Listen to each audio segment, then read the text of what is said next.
Merci, Monsieur le Président, Monsieur le Ministre, mes chers collègues. Puisqu'il faut revoir la philosophie générale du code de l'entrée et du séjour des étrangers et du droit d'asile pour être à la hauteur des enjeux, commençons par le commencement, le premier article du CESEDA. Cet amendement propose de supprimer la mention explicite de la soumission de notre droit national au droit de l'Union européenne et aux conventions internationales.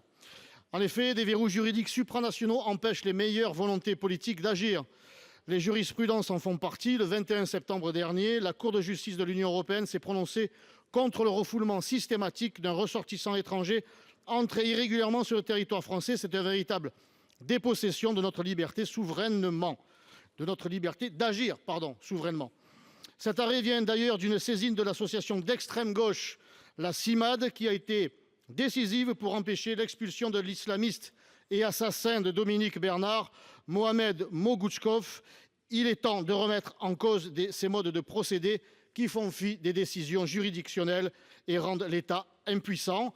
Par ailleurs, le droit au regroupement familial est détruit par la Cour européenne des droits de l'homme, du droit à la protection de la vie privée et familiale de l'article 8 de la Convention. Nous sommes pieds et poings liés au droit international qui ne considère que les droits des personnes, mais ne connaît pas le droit des peuples. La CEDH interdit l'expulsion de clandestins dangereux en cas de risque de mauvais traitement dans son pays d'origine.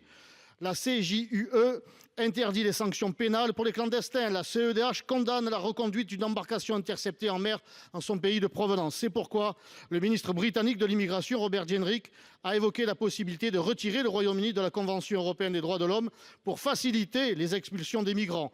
M. Darmanin a aussi admis que nous pourrions faire fi de ces jurisprudences dangereuses en matière d'expulsion. Alors sortons notre droit de ce carcan. Merci. Monsieur le Président.